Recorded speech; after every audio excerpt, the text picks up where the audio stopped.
महाराज जी बोले भाई भगवान जरूर सुने अपने बच्चों की। तो उसने सोचा यूँ लड़का बैठा है, इसने 2-4 बात बढ़िया बढ़िया बता दूँ, बच्चे की रुचि बनेगी। खाना रखा है, महाराज जी लागे ज्ञान चर्चा करने, उस भगत ही बताने लगे कि बेटा बीड़ी शराब नहीं पीनी चाहिए और माता पिता की सेवा करा करें, परमात्मा की भक्ति करनी चाहिए, मनुष्य जीवन बड़ी मुश्किल से मिलता है। तो लड़का था निकम्मा, ने बोला बाबा जी रोटी खा जल्दी, मैंने देर हो है, शिक्षा देने की जरूरत नहीं। तो महाराज जी बोला तो कोई ना, पर अंदर से पता लग गया कि तो दिमाग डांगर है निरा, वह छोरी ठीक रो इस दुष्ट ने। रोटी खा के जो सेवक थे वो कहने लगे ला भाई बर्तना न मांज दूँ, बोला दो मेरे माँ मांज लूँगा, मांज देगी मेरी माँ। उसने जल्दी हो रही कदे, वो रात के 12 बज जाए, जल्दी तू वहाँ पहुँच ना पावे चोरी करने। वह झूठे बर्तन ले डांक ठोक दी, चला स्पीडते हैं। उस 1/2 किलोमीटर आया होगा आश्रम से, उसका पैर में कांटा चुभ गया, पूरी सूल अंदर फिट हो गया, टूट गई। परमात्मा का अच्छा काम थोड़ा करेगा तो अब इतनी लंबी कीकर की बबूल की, वह कांटा फिट हो गया अंदर, पैर टेके ना और टूट गया अंदर। अब पैर टेके तो दर्द हो रोए, एक टांग का नुकुआ एडी न टेका, कुआ पंजे न टेकर सहज वो घर पर पहुंच गया। 1 घंटा लग गया। अब पता लग गया तू जा भी नहीं सकता, चोरी भी नहीं कर सकता, ना भाग दौड़ सकता। घर पहुंचा तो जाते ही वो बर्तन मारे पटक के माँ की चारपाई दो रहे। अरने बोला ई पाछे भेजिए, मैंने तेरे महाराज दो रहे, आज गया था तेरे सत्संग में, 100 बढ़ाई कराया करती, वहाँ जान तो सुख हो है नो हो जाए। और देख मेरा आज कांटा लग गया, और जिंदगी में ना तो जान दूर ना मैं जाऊँ, इसे गंदे आदमी दो रहे।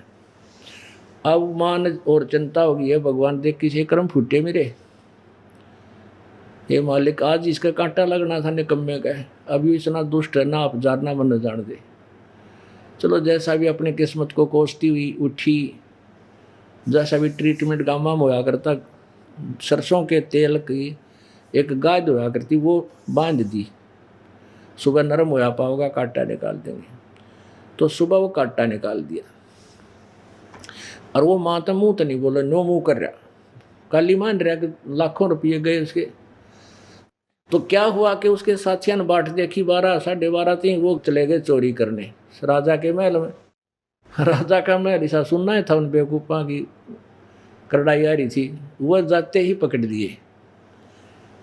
तो वहाँ मंत्रियों ने सलाह दी कि राजन ये इतने खूंखार अपराधी हैं कि राजा को भी ना बख्शा तो आम समाज को ये क्या समझेंगे, इनको भयंकर सजा देनी चाहिए। राजा ने कह दिया इनको कल शाम को 4 बजे सूली तोड़ दो चारों को, और सूली तोड़ने से पहले नगर के चारों तरफ, गांव नगर के अंदर एक नगर था, वो गांव नहीं शहर था, शहर से थोड़ी दूरी पर वो आश्रम था। तो शहर के नगर के अंदर से गलियों में से उनके काले मुंह करके और आगे पट्टी लगा देते थे और लिख देते थे कि ये इसने ऐसा राजा के घर पर चोरी करने की चेष्टा की, इनको आज शाम को 4 बजे सूली तोड़ा जाएगा, ताकि और लोगों का भी डर हो, इसलिए उनको गांव में घुमाया करते गलियों में। और एक विशेष बैंड आगे बजता हुआ चलता था, तो सबको पता होता था कि आज किसी की साथ आई है, ये बाजा बाज रहा है।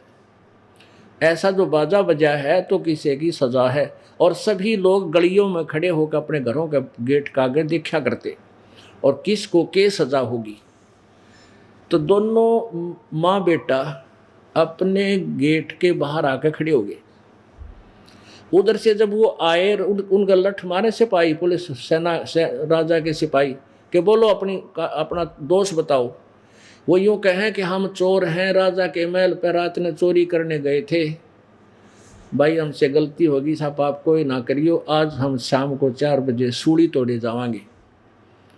वो यूँ अपने ये नारा दे रखा, उनको कैसे बोलते चलो।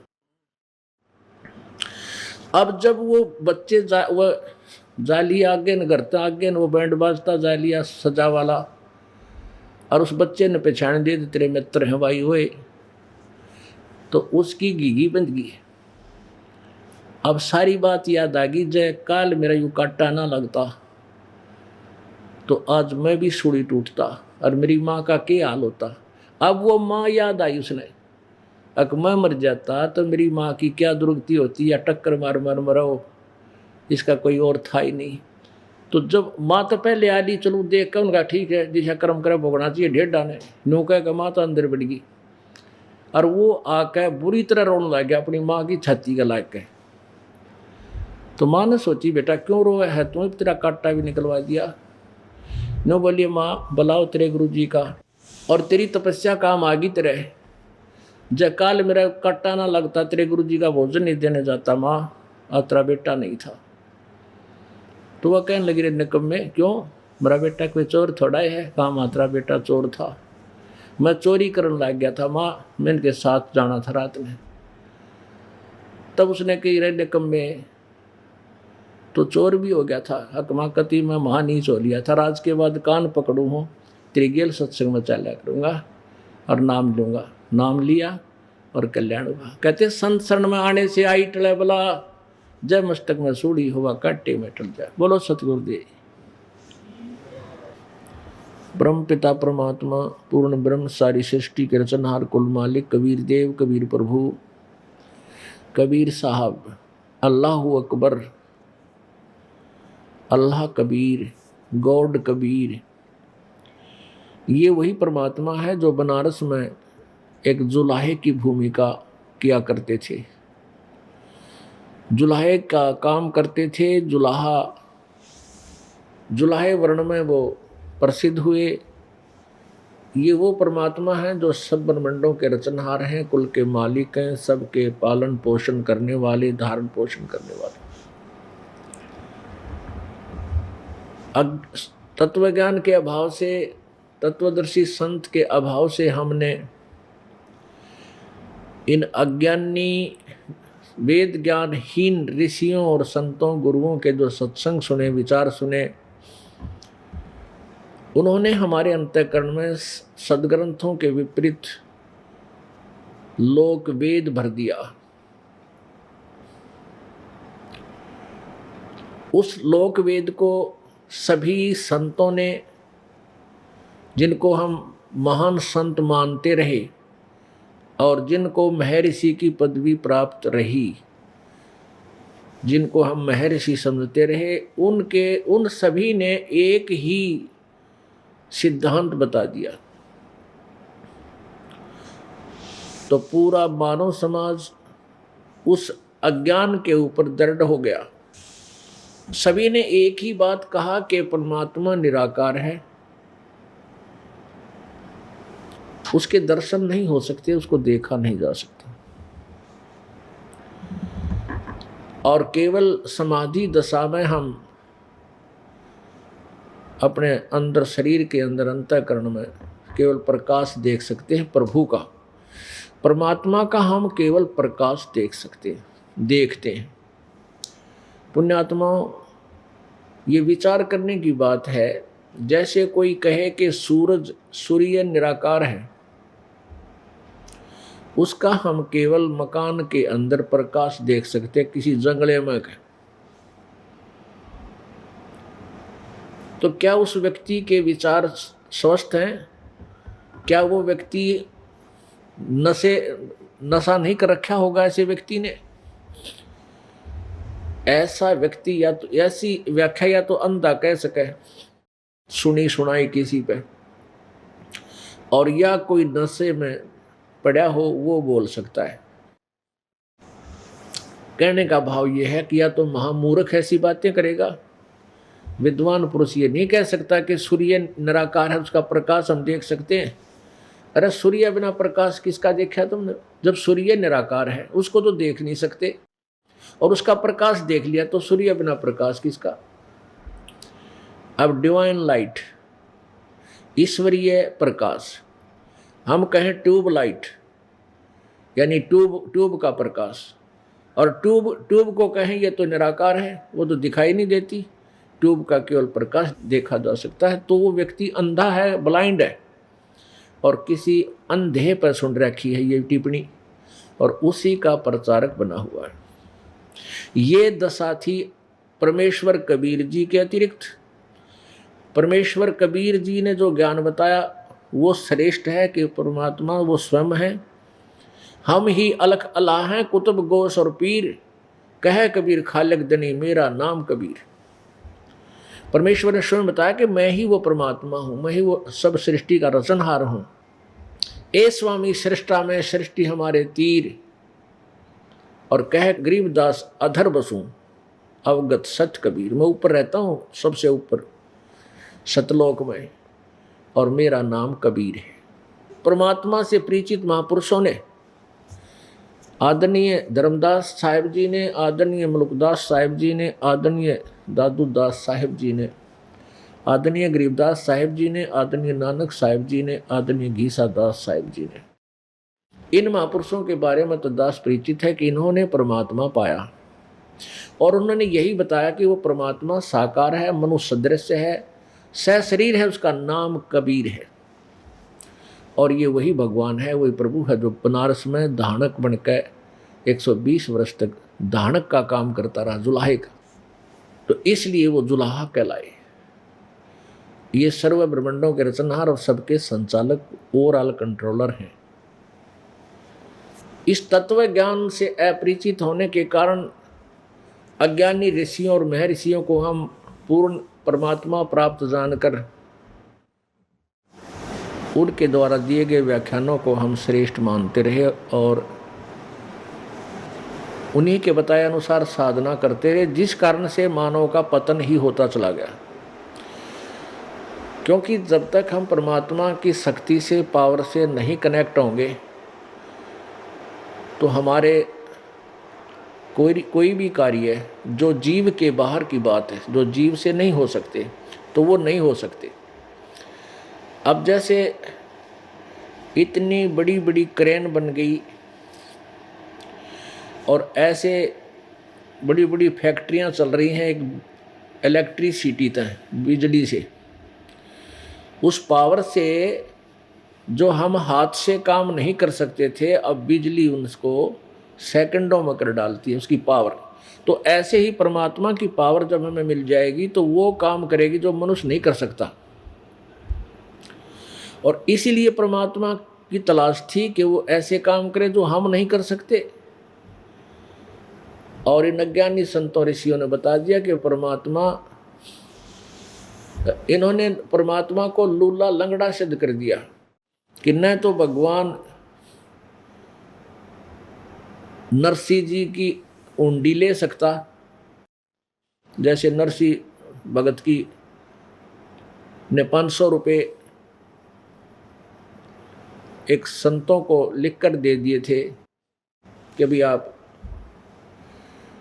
आगे आपको एक सांवल नाम का सेठ दे देगा, और उन 500 रुपये के नरसिंह भगत ने भंडारा कर दिया था। तो वहाँ परमात्मा ने आकर के एक सेठ का रूप धारण करके और 500 रुपये उन संतों को दे दिए थे जो द्वारका गए थे। तो ये कुछ ऐसे सिरफरे संत हैं, ऋषि हैं, वो कहते हैं कि ऐसा कुछ नहीं कर सकता परमात्मा, ये तो बहकाने वाली और मिसगाइड करने वाली कथाएं हैं। और दूसरा ये कहते हैं कि परमात्मा कोई रोग नहीं खत्म कर सकता, रोग नहीं काट सकता, और परमात्मा जो है केवल किया कर्म ही देता है। परमात्मा पाप नाश नहीं कर सकता, जैसे कल के सत्संग में आपको बताया था सुबह। और यदि परमात्मा कुछ करे नहीं सकता तो उस परमात्मा ने कौन चाहेगा, क्या उसकी इच्छा रहेगी? कौन इतने कठिन परिश्रम करेगा? जिन्होंने तपस्याएं की, सारा जीवन अपना शरीर नष्ट कर डाला प्रभु प्राप्ति के लिए। इतना कठिन प्रयत्न उसी वस्तु के लिए किया जाता है जिसकी बहुत ही अधिक महिमा हम सुनते हैं, जिसके बहुत गुण हो। एक तरफ तो ऋषि महर्षि और ये जो कल आने वाले साधक कठिन से कठिन साधनाएं कर रहे हैं प्रभु प्राप्ति की, दूसरी तरफ कहते हैं परमात्मा तो जैसा कर्म है वैसा ही देता है, उसमें कोई परिवर्तन नहीं करता। ये सिद्धांत कहाँ तक ठीक है? जब तक आप पूर्ण परमात्मा की साधना नहीं करते, अन्य देवताओं की, अन्य भगवानों की पूजाएं करते हो, तब तक तो आपको वर्क डन मिलेगा, जैसा किया वैसा ही मिलेगा। और जिसमें परम संत परमेश्वर का भेजा हुआ अपना प्रतिनिधि उससे उपदेश लेकर के फिर साधना करोगे तो आपके पाप नाश हो जाएंगे, वो आपको भोगने नहीं पड़ेंगे, केवल पुण्य आपको प्राप्त होगी। जैसे अब एक दवाई ऐसी मेडिसिन बन गई कि उसको जब सिंचाई करते हैं तो उसमें उसके साथ ही उस दवाई को मिला देते हैं, और वो औषधि क्या करती है, फसल को हानि नहीं करती, खरपतवार को नष्ट कर देती है, उसमें खड़े अड़ंगे ने उसको नष्ट कर देती, खत्म कर देती। जो बाधक था, फसल को खराब करता था, प्रफुल्लित नहीं होने देता था, ये औषधि का जो मटेरियल था, ये पदार्थ तो पहले था लेकिन खोज नहीं हुई थी।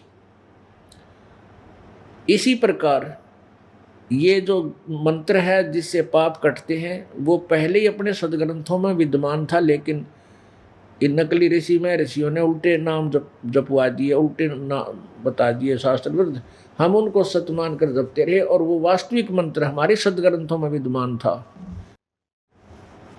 कौन से सदग्रंथों में? परमेश्वर कबीर जी द्वारा दिए गए उस अपनी अमर वाणी में, सच्चिदानंद घन की वाणी में, यानी सूक्ष्म वेद में।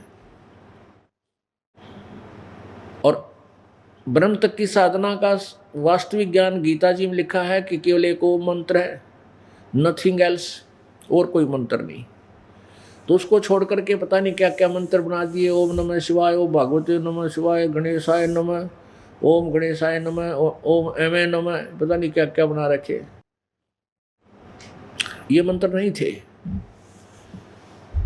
तो इस प्रकार हम अपने वास्तविक मंत्र से दूर होने के कारण परमात्मा का वास्तविक लाभ हम प्राप्त नहीं कर सके और नास्तिकता की तरफ अग्रसर हो गए। तो वो मंत्र हम अपने किए हुए कर्म का फल जैसा अच्छा या बुरा है दोनों भोगते हैं, ये अटल सिद्धांत है।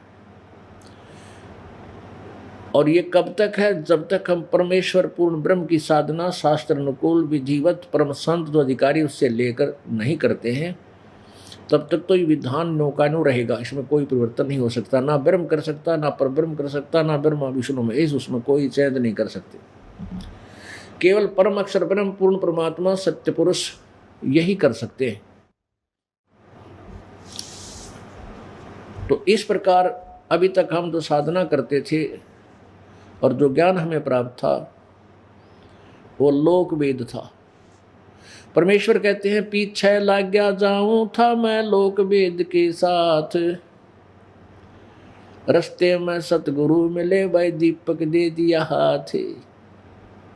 लोक वेद होता है सुना सुनाया ज्ञान अक्षेत्र में, किसी एक अक्षेत्र में। जैसे किसी क्षेत्र में दुर्गा की पूजा चल रही है, किसी क्षेत्र में गणेश की पूजा है, और कहीं पर कोई भैरव की पूजा है, कित हनुमान जी की पूजा में पूरा जो घाटा जोड़ रखे हैं, कित श्याम जी की पूजा करे। वो अक्षेत्र वो लोक वेद के आधार से किया जा रहा है, वो वास्तविक ज्ञान नहीं है, दंत कथाएं। परमेश्वर आप पे आरती, आप पे साजे, आप पे किंगर, आप पे बाजे, आप पे ताल झां जनकारा, आप नचे आप देखनारा, कह कबीर ऐसी आरती गाऊं, आपा मध्य आप सुनो। आपा तो भगत बने, आप ही एक दास बने, आप ही भगवान है, आप ही तत्वदर्शी संत का रोल किया। तो यहाँ क्या कहते हैं, अपने आप के ऊपर उदाहरण ढालकर हमें समझाना चाहते हैं बूढ़ी आत्माओं को कि पीछे लग गया जाऊं था मैं लोक वेद के साथ। लोक वेद क्या है कि ये दास पहले गीता जी का पाठ किया करता, श्री कृष्ण राम विष्णु जी शंकर भगवान जी हैं और बाबा श्याम जी और हनुमान जी इनकी पूजा करते थे। यो लोक वेद था। इस लोक वेद के साथ चले जा रहे थे हम अपने जीवन के सफर में, और रास्ते में सतगुरु मिल गए, सतगुरु तत्वदर्शी संत मिल गए। वो दीपक दे दिया हाथ, यानी ये तत्व ज्ञान रूपी टॉर्च दे दी। अब भाई कित खड्डा में पड़ रहा है, रास्ता पकड़ साफ जो। तो हम इस तत्व ज्ञान रूपी दीपक की रोशनी में अब हम सही रास्ते चल रहे हैं, उबड़ खाबड़ रास्तों में ठोकर नहीं खा रहे। तो परमेश्वर कहते हैं पीछे लग गया जाऊं था मैं लोक वेद के साथ, और रास्ते में सतगुरु मिल गए, वह दीपक दे दिया हाथ। अब हाथ में दीपक है यानी अंधेरे में टॉर्च है, और फिर कुआं में पड़े तो उसका केक रहा भाई। अब आपको ज्ञान भी दे दिया, आपको बता भी दिया इस साधना से यह हानि है, फिर भी तुम वही साधना करोगे तो वही बात आएगी कि कर दीपक कुआं पड़े, फिर क्या की कुशलात, हाथ में टॉर्च ले रहा है फिर कुएं में पड़ने लग रहा नालायक, फिर तो भांग भी रखी है तूने, अभी उतरी नहीं है तेरी, सफर जरूर शुरू कर दिया है, उसका कोई फायदा नहीं। तो पहले तो ये अज्ञान रूपी भांग आपकी उतरे और ये सच्चा ज्ञान हृदय में समावे, फिर भक्ति प्रारंभ होती है। गीता जी अध्याय नंबर 2 के श्लोक नंबर 53 में कहा कि अर्जुन, जिसमें तेरी बुद्धि ये नाना भिन्न भिन्न प्रकार के भ्रमित करने वाले वचनों से, ज्ञान से हटकर एक तत्व ज्ञान पर, एक परमात्मा पर स्थिर हो जाएगी, तब तो तू योग को प्राप्त होगा, अर्थात तब तो तू भगत बनेगा, तब तो तू भक्ति के योग्य होगा। जब तेरी भक्ति प्रारंभ होगी, स्टार्ट होगी, ना तू इंटलेट हुआ है। तो पुण्यात्माओं, ये दास चाहता है कि आपको इतना दृढ़ कर दूं कि ब्रह्मा भी आ जा और विष्णु शिव जी आ जा अपने ज्ञान में, आप उनके छक्के छुड़ा दो, उनसे भी डगमग ना हो सको, तब हम सतलोक जा सकेंगे। ना तो कालक ने मेरे एजेंट छोड़ रखे हैं जगह जगह भ्रमित करने वाले, इससे भी क्या होगा, अपने दादा लाई पूजा ना छोड़ा करते, यानी ना जाने कितने का आ जाएंगे फिर आपको शिक्षा देने वाले, पर आपने दृढ़ रहना है, किसी की नहीं सुननी भाई, ठीक आप अपना करो हम अपने करें। तो परमात्मा बंदी छोड़ दी, चारों युगों में आए, सतयुग में अपना सच्चा ज्ञान बताने के लिए आते रहे, सतयुग में सत्सुकृत नाम से, त्रेता में मुनिंदर नाम से, द्वापर में करुणामय नाम से, और कलयुग में अपने ओरिजिनल नाम, वास्तविक नाम कबीर देव, कबीर देव, कबीर साहब, अल्लाह कबीर, अल्लाह अकबर, ये प्रभु परमेश्वर का वास्तविक नाम है। और सत्य पुरुष, परम अक्षर ब्रह्म और परम अक्षर पुरुष, ये उपमात्मक नाम है। जैसे अपने देश के प्रधानमंत्री जी का शरीर का नाम तो अन्य होता है, और प्रधानमंत्री या प्राइम मिनिस्टर ये भाषा भिन्न होने से इनके पद के नाम हैं। तो ऐसे कबीर परमेश्वर का, उस परम अक्षर ब्रह्म जी यानी सत्य पुरुष का वास्तविक नाम कबीर है। उसको कबीर कहो चाहे कबीर कहो, कबीर कहो कबीर कहो, हम अपनी भाषा भिन्न से बोलते हैं। और उनकी उपमा यानी पोस्ट का नाम है सत्य पुरुष, अविनाशी परमात्मा, परम अक्षर ब्रह्म, पूर्ण ब्रह्म, परमेश्वर, ये उनके यानी पद के नाम है, उपमात्मक नाम है। तो ये परमात्मा चारों युगों में आते हैं, और चारों युगों में यही अमृत ज्ञान अपनी सच्चिदानंद घन की वाणी अर्थात सूक्ष्म वेद, पांचवा वेद प्रचार करते हैं। कैसे करते हैं? क्योंकि वेद संस्कृत भाषा में थे, और वेदों के पढ़ने वाले प्रत्येक युग में एक ही वर्ग इनका ठेकेदार रहा है, ब्राह्मण कहा करते हैं। और परमात्मा आते थे प्रत्येक युग में जनसाधारण के लिए एक सिंपल लैंग्वेज में, उस समय की चल रही उसी लोकल वाणी में वही पूर्ण ज्ञान वेदों का और पुराणों का अलग से लिपिबद्ध करवा के जाया करते थे।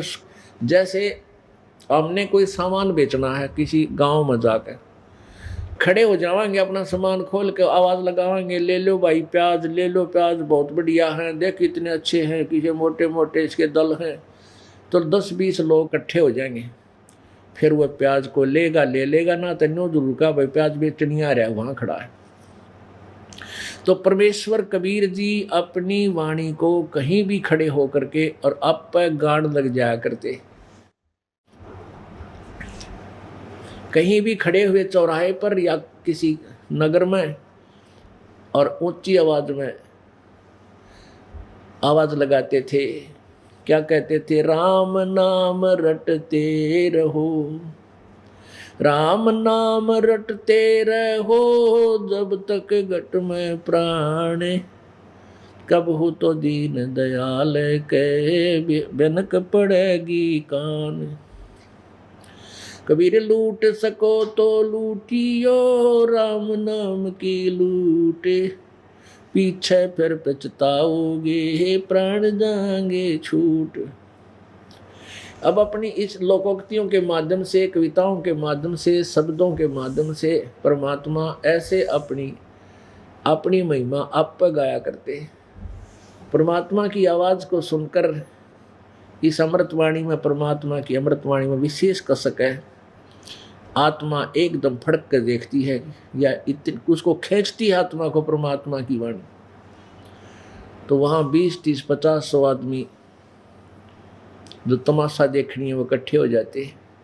फिर परमात्मा घंटे 2-2, 3-3 घंटे सत्संग सुनाते और वो यूं बैठे रहते, मुंह की तरफ देखते रहते। फिर परमात्मा की महिमा आसपास फैलने लग जाती कि वे बहुत बढ़िया ज्ञान सुनाता है। एक बावड़ा सा आदमी आया करे, आप बोल रहा कितना उखड़िया हो गए। अब और के करे परमात्मा, क्योंकि सारे विद्वान पाक रहे हों, संस्कृत भाषा जाननी है तो मानना नहीं परमात्मा की वाणी ने। और जनसाधारण वैसे नहीं सुने, क्योंकि वो नकलियान वो भ्रमित गणे कर रखे। तो परमेश्वर कहीं खड़े होकर के अपनी उस अमृत वाणी की बौछार करने लगे। तो उस परमेश्वर की वाणी में एक और विशेष खासियत है कि कुछ ऐसे कर्म हैं पाप, जो परमात्मा की इस वाणी का श्रवण करने से आपके पाप नष्ट होने लग जाते हैं। 2-4 बार श्रवण करने से आपके बहुत से ऐसे जो पाप हैं, वो जो नॉर्मल से होते हैं, वो समाप्त हो जाते हैं। और फिर रुचि बन जाती है भगवान में आस्था बनने लग जाती है। जैसे तुलसी पिछले पाप से हरि चर्चा ना भावे, जैसे जवर के वेग से भाई भूख विदा हो जावे। जैसे किसी का बुखार चढ़ गया, किसी को टेम्परेचर हो गया, तो उसको भूख नहीं लगती। और विशेषकर मलेरिया हो जाता, जमा जुलम पाट जाए, बुखार हो जाएगा तो जीभ की तरफ रोटी ना सेब ना मनुखादा लगा नहीं सकते, मुंह का उल्टी आवे, उल्टी गिरने को हो जाती है, इतनी कड़वी लगती है। अपने आत्माओं ना सेब कड़वी, ना रोटी कड़वी, और न ही मनुखादा कड़वी। उस बुखार ने, जवर ने उस बीमार व्यक्ति के शरीर की व्यवस्था बिगाड़ दी, जिस कारण से मीठी वस्तु भी कड़वी नजर आ रही है, लग रही है, महसूस हो रही है। तो उसका ट्रीटमेंट क्या है, उसका इलाज क्या है? कड़वी गोलियां खानी पड़ेंगी। कुनीन से कड़वी कोई गोली नहीं होती, टैबलेट, और वो भी 2-2, 3-3 की फांके मारने पड़ेंगे, ना चाहते भी खाने पड़ते।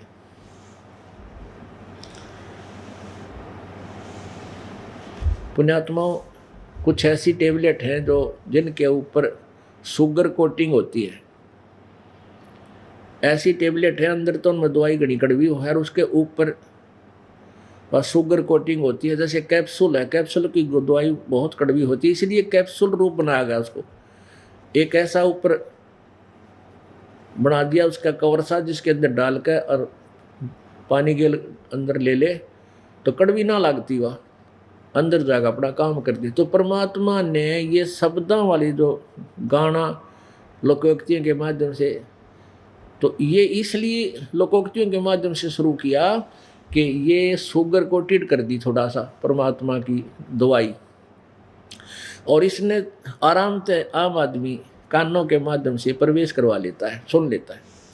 तो कहने का भाव यह है कि परमात्मा ने शुगर कोटेड औषधि को, यानी अपनी अमृतवाणी तत्व ज्ञान को केवल कैप्सूलों के माध्यम से देना शुरू कर दिया। ये दोए हैं, कितने प्यारे लागे परमात्मा की वाणी के। फिर शब्द हैं, नहीं तो सीधी बात 4 बातें हैं भाई, भगवान की भक्ति करो, परमात्मा यो है। परिभाषा ये है परमात्मा की, ब्रह्मा विष्णु महेश से इतना लाभ है, इनकी भक्ति से, ब्रह्म की भक्ति से इतना लाभ है, पर ब्रह्म की भक्ति से ये लाभ है, और पूर्ण परमात्मा की भक्ति से ये लाभ है। इनके ये मंत्र हैं, इनके ये मंत्र हैं, इनके ये मंत्र हैं। भाई भक्ति नहीं करोगे तो 84 लाख योनियों में बहुत दुख पाओगे। कुत्ते गधे सुअर बनोगे। ये तो है एक साधारण सी बातें, हम 1 घंटे में सारी कहानी सुना सकते हैं आपको। लेकिन ये क्यों शुरू किया लोकोक्तियों के माध्यम से और शब्दों के माध्यम से? क्योंकि उस समय कोई भी ज्ञान का गाहक नहीं था, ग्राहक नहीं था, क्योंकि उल्टे ज्ञान से रंग रखा था और जनता अशिक्षित थी। तो ज्ञान को अगर इस सिंपल लैंग्वेज में साधारण सी बात हमको बताओ परमात्मा कबीर जी की, कोई नहीं सुना था। तो परमेश्वर ने अपना एक इसका विकल्प ढूंढा। कहीं भी खड़े होकर के वाणी बोलने लग जाते थे और वो मीठी लग गई थी परमात्मा की वाणी। क्योंकि हमारे अंदर एक कान जो है ना, विषय एक विकार है, जो शब्द यानी सुरीली आवाज़ हमने घनी पसंद है। आपने देखा होगा जैसे परमात्मा की वाणी बोलते हैं तो सबका समझ में नहीं आती, ये दो है में के लिखा है, पर बट अच्छी लगती है कानों को। जैसे कई बार आपने देखा होगा पहले रेडियो ऑन कर लेते थे और बंगला भाषा में गाने आया करते, वो गाना तक में समझ में नहीं आता पर साज बाज प्यारा लग गया करता, वो भी 1 आध मिनट सुन लिया करते, टन टन टन, वो चाहे वो उसका अक्सर एक भी नहीं समझ में आता था। और फिल्मी गानों के ही तर्ज पे उनके ऐसे ही गाने हैं।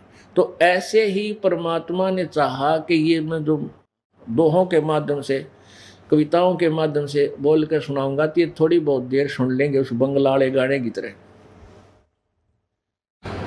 तो कहने का भाव ये है कि उससे भी हम उन श्रोताओं के बहुत से पाप नरम हो गए और फिर उनका बुखार उतर गया। वो शुगर कोटेड गोली खाने थे, टेबलेट खाने से जब बुखार उतर गया तो फिर वो रोटी, वही मनुखा दाग स्वादिष्ट लगने लगी।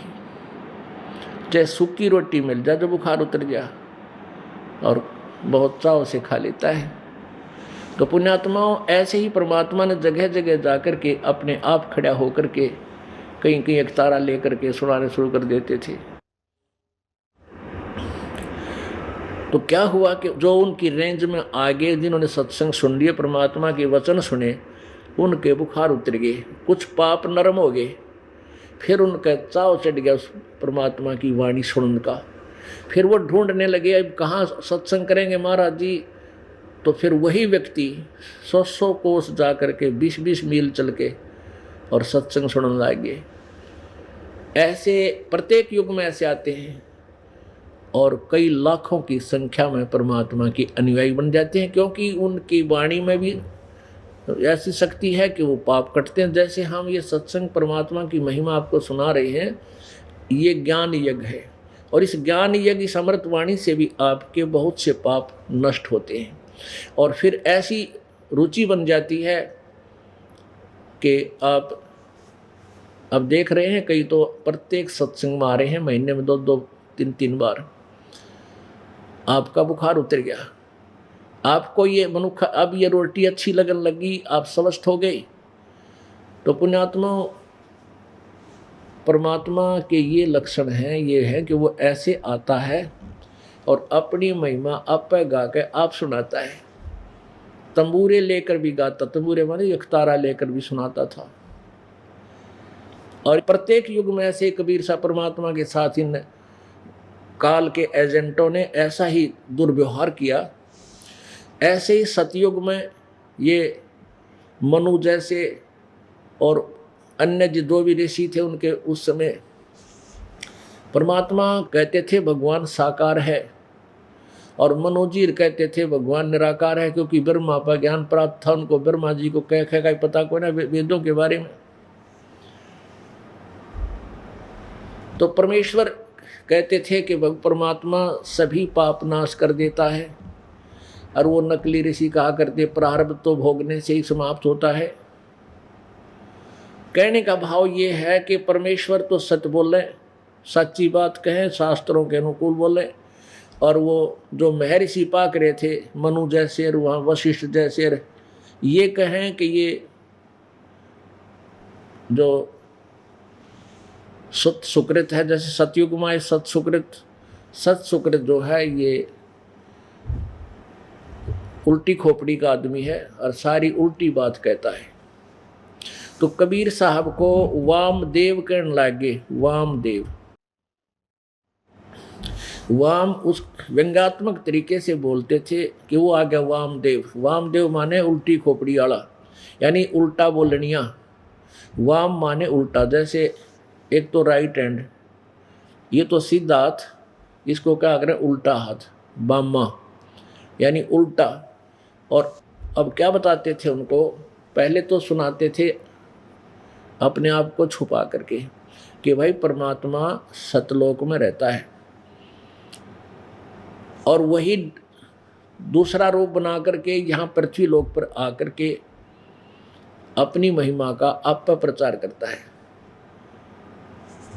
तो वो व्यंग करते थे ऋषि महर्षि कि तू है शायद वो 2 स्थानों पर रहने वाला वामदेव। वाम का अर्थ होता दो, वाम माने दो हो जाना, दो। वाम शब्द दो का प्रतीक है कि यू वामदेव, इस तरीके से भी कि तू दो रूप धारने वाला तू है वो वामदेव, वाम भगवान। कहने का भाव ये है कि कबीर परमात्मा के उस तत्व ज्ञान को जनसाधारण तक उन नकली ऋषि महर्षियों ने जान नहीं दिया। फिर भी कुछ एक पुण्यात्मा थी, उनकी शरण में आती रही, अपना कल्याण करवाएगी, बहुत कम। लेकिन कलयुग में परमेश्वर ने अब बैन उठा रखे। इस युग में चाहे पूरी पृथ्वी के प्राणी इस सत भक्ति को स्वीकार कर लेना, सबको पार कर देगा, सबको पार करेंगे। पुण्यात्मा त्रेता युग में जो परमात्मा आए तो मुनिंद्र नाम था उनका।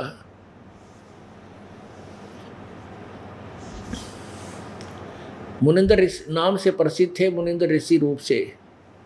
तो उसी समय एक नल नील नाम के,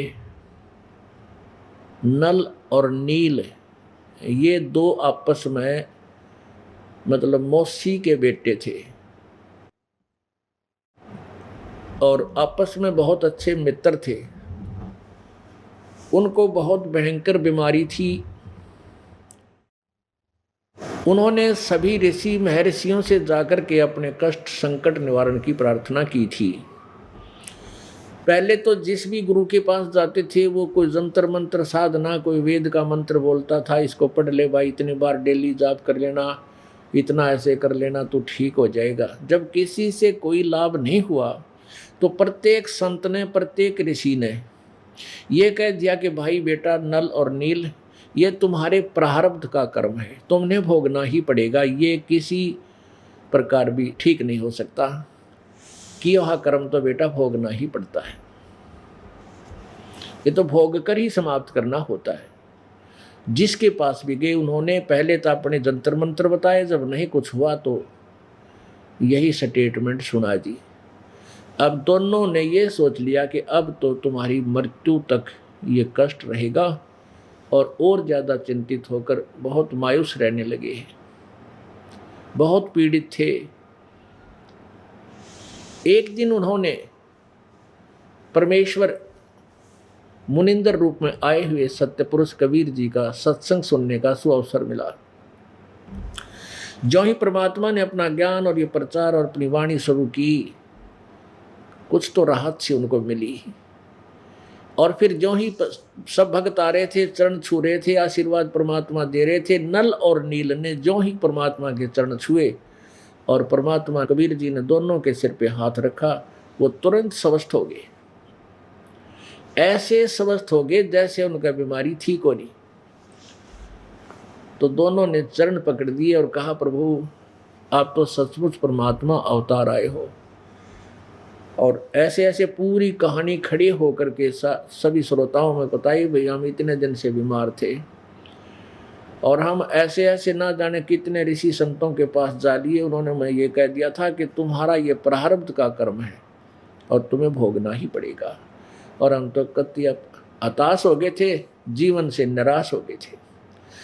आज परमात्मा कबीर जी यानी मुनिंदर जी महाराज जी के आशीर्वाद मात्र से हम स्वस्थ हो गए। फिर उनका इतना दृढ़ विश्वास हो गया, परमात्मा की सेवा में रहने लग गए।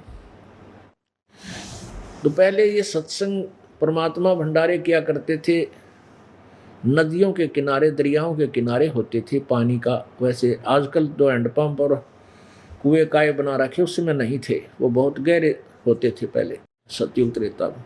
तो दरियाओं के आसपास ही समागम हुआ करते, सत्संग होते थे। अब नल नील को परमात्मा ने कहा बेटा तुम सेवा करा करो, भगत भंडारे में सेवा करवाओ, कोई बर्तन साफ करे, इससे पाप कटा करते हैं। देखो हमने जन्म मरण का रोग कटवाना, जो दीर्घ रोग ब्रह्मा विष्णु महेश का भी लगा हुआ, उनका भी ना कटा रही भी इस हॉस्पिटल में कटेगा तुम्हारा पक्का। तो पुण्यात्मा जिसने अपना रोग कटवाना, फिर कोई भी ट्रीटमेंट बता दे डॉक्टर वो करेगा। कैसी है फिर एक्सरसाइज बताओ, रिहर्सल बताओ, परहेज बताओ, सारे रखने पड़ेंगे। तो नल नील ने ऐसे अपनी पूरी प्रक्रिया जो गुरु जी ने बताई सारी क्रियाएं करने लगे। तो उन्होंने सोचा और तो हम इतने समझदार को ना रोटी राटी या सब्जी बनवा दें, बर्तन साफ करने की, और जो रोगी हों बीमार हैं, क्योंकि परमात्मा के पास भी दुखी आया करते, ज्ञान की उनने कोई नहीं समझा था उस समय। और सब ने ये पता हो गया भाई परमात्मा बंदी छोड़ कबीर मुनिंदर जी के पास जाते ही भाई रोग समाप्त हो जाते हैं। तो बहुत बीमार से मारान लग गए, लूले लंगड़े। तो वो क्या करते थे, उन नल नील, क्योंकि आप अपने बर्तन साथ लेकर जाया करते थे और अपने चादर कपड़े साथ ले जाते थे। तो वो क्या करते थे, नल और नील बर्तन साफ करते, किसी के कपड़े, बूढ़ा ठेरा जो बीमार से मारा पास, उनके कपड़े धोते।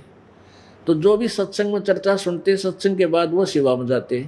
दरिया के किनारे बैठ के, पहले ही से साबुन सुबुन थे कोई ना, पानी में बह के 1 घंटा तो उसकी बाट देखा करते, थोड़ा मैल गड़ दे, फिर दे मोगरिया टट्ठा वो कपड़े धोया करते पटक पटक के। तो उन्होंने ऐसे ही क्रिया करते थे। तो बर्तन भी ऐसे ही पहले पानी में भेज दिया करते थे, भिगो देते, कुछ देर वो नरम हो जाता, वो उसके ऊपर लगा हुआ मैल, फिर धोया करते थे। तो वह ऐसे डाल कर पानी में बैठ जाते दरिया के किनारे, वृक्ष के नीचे दूर सी जाकर, इतनी मैल इनका नरम हो जाएगा, और वहां बैठ कर चर्चा करते रहते। तो क्या होता, कुछ कपड़े बह जाते, कुछ बर्तन बह जाते, वो ध्यान नहीं देते, जितने शेष बचे पाते उन्हें धो धा के मांझ मूंझ कर ला कर जिसके थे उसने दे देते। फिर वो देखते भाई हमारे तो किसी का कटोरा कोई ना, किसी का गिलास नहीं, किसी की थाली कोई ना, किसी का पजामा नहीं था, किसी का कुर्ता नहीं। तो वो प्रार्थना करते भाई हमारा तो कुर्ता नहीं पाया, कमीज नहीं मिला। वह नहीं कह देते भाई हम तो जितने ले गए थे सारे ले आए। उनको पता नहीं लगता कि वो बह गए दरिया में। तो वो दुखी हो गए बेचारे, वहाँ कितने कुर्ते लावे, कितने कौन गिलास लावे, कहाँ फिर दूर जंगल में सत्संग होते थे। कहने का भाव ये है कि उनकी शिकायत करने लगे तकरीबन सभी, गुरुदेव के सामने, मुनिंदर जी के सामने, परमेश्वर कबीर जी के सामने, कि महाराज जी ये नल नील सेवक तो बहुत अच्छे हैं, हम मना भी करते हैं तो भी सेवा करते रहते हैं, हाथ जोड़ कर हमारे से ले जाते हैं, आपके कपड़े धो देंगे, लेकिन ये ऐसे ऐसे कपड़े हमारे वहाँ पानी में बह जाते हैं, पता नहीं कहाँ गुम करके आते हैं। तो उन 1-2 ने बताया जी ये ऐसे करते हैं, कबीर जी परमेश्वर को बताया जी गुरु जी ऐसे करते हैं, ये वहाँ भिगो कर उस पानी में और बैठ जाते हैं, चर्चा करते हैं भगवान की, जो आपसे विचार सुनकर जाते हैं, और वो बर्तन और कपड़े जल में बह जाते हैं, इनको पता नहीं लगता। तो कबीर जी कहने लगे बेटा तुम और सेवा कर लो, और बहुत है, और या रहने दो। तो हाथ जोड़ के खड़े हो गए नल और नील जी, ना तुम हमने सब्जी बनानी आती गुरु जी, ना रोटी बनाई से भोले से दिमाग के, हम दया कर दो अपने दास पे, सेवा ना छीनो, घनी ख्यास रखेंगे। तो 1-2 बार माफ़ भी कर दिए, फिर भी वही उलाने आए। परमात्मा बोले भाई तुम रहने दो, सेवा मत करो। फिर रोने लग जाते बेचारे, क्योंकि उनको पता था जब गुरु जी नाराज हो गए, सेवा छूट गई, तुम्हारे ऊपर वह बिजली फेर गिरेगी, वो फिर वो कष्ट ना शुरू हो जाए, रोने लग गए। फिर परमात्मा बोले भाई चलो कोई बात ना बेटा, कर लो सेवा, आज तुम्हें आशीर्वाद दे दिया, तुम्हारे हाथ से कोई वस्तु पानी में नहीं डूबेगी, जल में नहीं डूबेगी, चाहे पत्थर भी क्यों ना हो।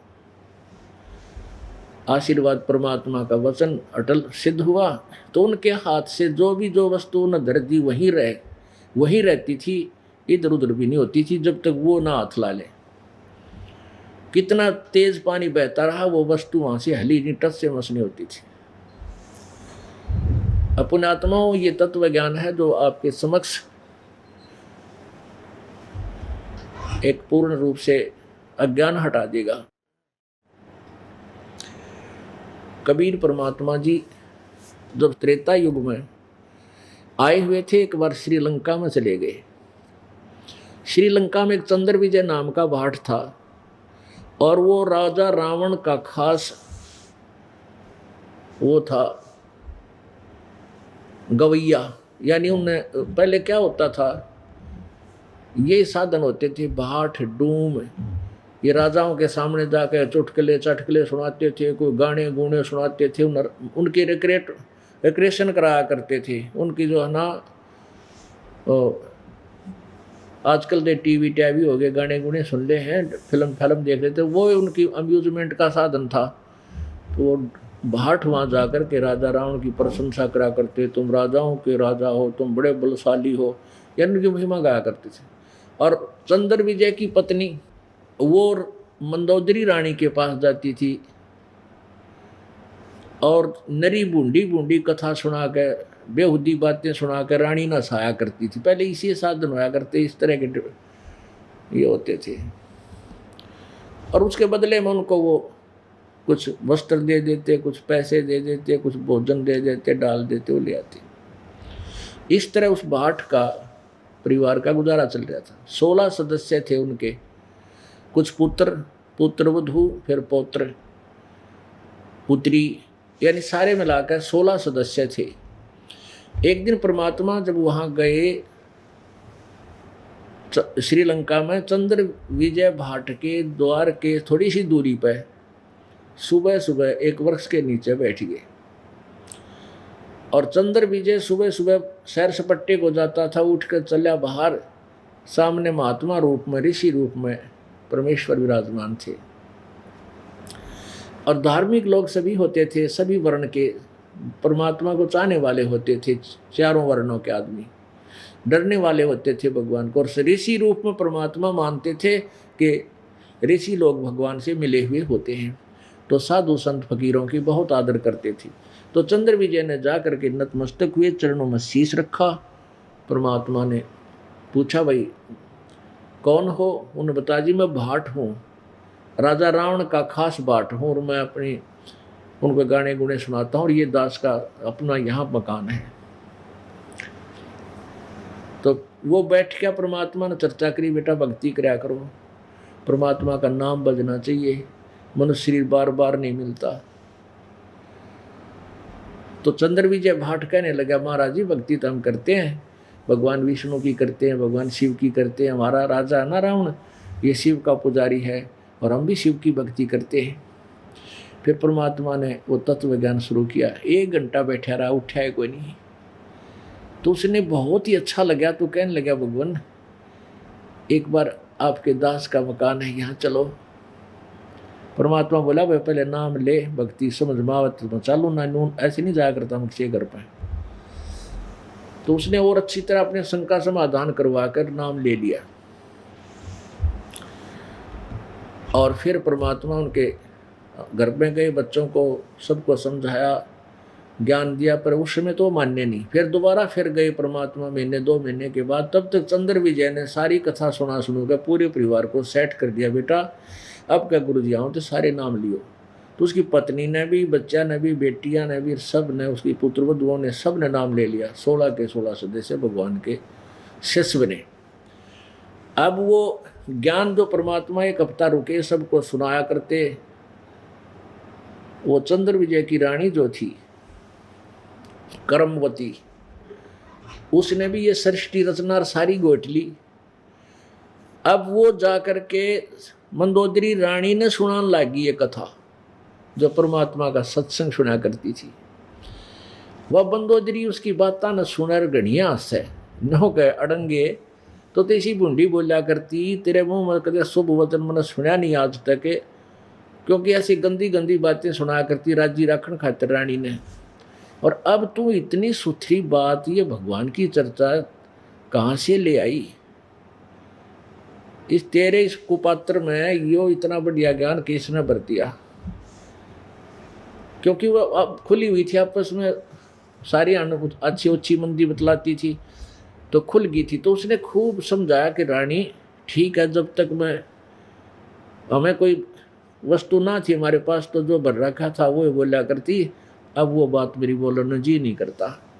हमारे घर हमारे गुरुजी आते हैं और ये कथा वो सुनाया करते हैं। परमात्मा कहते हैं गोता मारूं स्वर्ग में और जा बैठूं पाताले, कह कबीर ढूंढता फिरूं अपने हीरे माणिक लाले। अपने हीरे और मोतियों को, अपनी प्यारी आत्माओं को, जो अच्छी आत्माएं हैं उनको ढूंढता फिरता हूं। अब युकाल क्या करता है, पहले तो हमारे 4-5 मजहब बना दिए एक दूसरे के शत्रु हैं। हमारा धर्म बढ़िया, उन्होंने कहा हमारा धर्म बढ़िया, उन्होंने कहा हमारा धर्म बढ़िया। वो अपनी साधना, वो अपनी अपनी दृढ़ है, कति नहीं मानना दूसरे के, शर हो जाए, लड़ पड़े। तो काल ने क्या कर रखा है कि पहले तक कलयुग में 4-5 विभाग करे हमारे मानव के। हमारे पूर्व पहले तो हम एक थे, अलग से कोई मजहब था नहीं, तो हमारे संस्कार आपस में रले मिले हैं। उन संस्कार बस आज कोई हिंदू है, अगले जन्म में मुसलमान का घर जन्म लेगा पिछले संस्कारों से, और मन माने तीसरे जन्म में वो सिख का जन्म ले ले अगले जन्म में, और फिर सिख से फिर जाकर मन माने कि ईसाइयों का जन्म हो जाए उसका, क्योंकि वो पिछले संस्कार तो हमारे रले मिले हैं। अब इस प्रकार परमात्मा कहते कोई कितना भी पटक दिया काल ने हमारी प्यारी आत्मा जो पूर्व संस्कारी हैं, तो उनको ढूंढता फिरता हूँ। गोता मारूं स्वर्ग में जा बैठूं पाताल, कह कबीर ढूंढता फिरूं अपने हीरे मोती लाल। अब मंदोदरी ने कहा कि बहन इब के तेरे पे गुरुजी आओ ना, मेरे पास बुला के लाना, मेरे से बात कराना उनकी। ये तो बहुत अच्छा ज्ञान है। वो एक दासी और मंदोदरी रानी और वो कर्मवती एक दासी। अब अपनी रानी को एकदम कुछ नहीं कहा जा सकता नौकर से, बड़े हिसाब से बोली, कहने लगी जो आपकी आज्ञा महारानी, अवश्य संदेशा आपका गुरुदेव को दे दूंगी, आना ना आना उनकी मर्जी, मैं उनको कंपेल नहीं कर सकती। और एक बात सुनी है गुरुजी ने हमें सत्संग में कि संत को बुलाना नहीं चाहिए, प्यासे ने कुएं के पास जाना चाहिए। और मान लीजिए मैं उनको प्रार्थना भी कर दूं और ये भी कह दूंगी जी चलिए एक बार मेरी रानी रूस जाएगी, मेरी नौकरी चली जाएगी, और वो मन मार कर आ भी गए, मेरे कहने आपको हृदय से आशीर्वाद नहीं देंगे, हृदय से आपको ज्ञान नहीं देंगे, तो आपको लाभ कुछ नहीं, और जो आपकी आज्ञा सिरोधारी है। तो मंदोदरी पुण्यात्मा थी नवली बेबे, बहन फिर ऐसी गलती मैं क्यों करूँगी, जब जिससे मैंने कुछ लेना है और वो रुष्ट हो गया और ज्ञान नहीं देगा मुझे, फिर आना ना आना मेरे लिए लाभ क्या हुआ। अब कह तेरे गुरुजी आवे, मुझे संदेशा देना, मैं तुरंत आऊँगी। ऐसा ही हुआ। और कहते हैं बुद्धिमान तो तुरंत समझ जाते हैं, पुण्यात्मा जो पहले की होती हैं पिछले संस्कार, वो ज़्यादा देर नहीं लगा करते, अग्रम अग्रम नहीं करते, वो तुरंत स्वीकार कर लेते। अब कुछ तो उस चंद्र विजय की पत्नी ने मंदोदरी को ज्ञान सुना सुना के कति नॉर्मल कर रखा था, फिर परमात्मा के मुख से सुनकर तो तुरंत मान गई, उपदेश ले लिया। अब रावण का छोटा भाई था विभीषण, फिर मंदोदरी ने अपने देवर विभीषण से कहा कि ऐसे ऐसे गुरुजी आते हैं इन चंद्र विजय के घर पे और बहुत ही अच्छा ज्ञान सुनाते हैं, और मैंने तो उनका उपदेश ले लिया। तो विभीषण भी बहुत अच्छी आत्मा था, उसने कहा फिर आपने मुझे पीछे क्यों छोड़ दिया, मैं भी उपदेश लूँगा। अगली बार परमात्मा आए तो विभीषण ने भी मालिक का ज्ञान सुना, क्यों मंदोदरी ने उनको पहले ज्ञान से रंग दिया, सुना सुना के फिर विभीषण ने भी उपदेश ले दिया। कुछ दिनों के बाद रावण ने एक को बदबाई सीता उठा ली। सीता उठाने से और उसके साथ अवैध संबंध करने का भरसक प्रयत्न किया रावण ने, परंतु परमात्मा की कृपा से और सीता जी के दृढ़ प्रतिज्ञा से वो सफल नहीं हो पाया दुष्ट आत्मा। लेकिन मंदोदरी को पता चलता था कि रावण ऐसी गलतियां करने की चेष्टा कर रहा है, तो वो घनी दुखी होगी। उसने अपने गुरुदेव से कहा, गुरुदेव मेरे जो पति हैं वो किसी और औरत के चक्कर में पड़ गए और वह बाग में रख रखी है। परमात्मा बोले, बेटी यह आम औरत नहीं है, ये समझो ये लक्ष्मी का अवतार है, और जिसकी यह पत्नी है वो विष्णु अवतार है। तेरे पति ने कह दे हाथ जोड़ के और पैर पकड़ ले और इसको वापस दे आवे, इसकी खैर है, नहीं तो वे थारा कुल नाश हो जाएगा। अब मंदोदरी तो अपने गुरुदेव के वचन को फाइनल मानना चाहिए। उसी दिन उसको बड़ा भय हो गया, अपने पति को गढ़ा समझाया कि आप यह औरत वापस दे दो, ये एक सिंपल औरत नहीं है, साधारण औरत नहीं है, ये विष्णु लक्ष्मी अवतार है, और वो रामचंद्र जी दशरथ के पुत्र विष्णु अवतार है। अब रावण की तो उल्टी खोपड़ी हो रही हो, क्या न माने, 4 गाली तरह उसका अपनी पत्नी थी सुनाई, जो अच्छी बूंदी पति कह दिया कर अपनी औरत ने, अब तुम मेरे को 2 मस्करां डराती है तू के समझे ऐसे रांड, इस तरह की बहुत सी उन्हें बातें कही। मंदोदरी ने फिर भी उसके पैर भी पकड़े कि मेरे सुहाग को मत उजाड़ो, आप मेरी बात मान लो, जो गुरु जी कह रहे हैं वो सत्य है, जो मैं आपको कह रही हूँ वो सत्य है। रावण ने बोला तो अपना काम करे, चल एक तरफ बैठ, एक तरफ, मैं नहीं सुनता। अब उसका तो 7वें आसमान में घूम रहा है, क्योंकि शिव जी की साधना करी, तमोगुण की सिद्धियां प्राप्त कर ली, आकाश में उड़ जाने की वरदान ले लिया।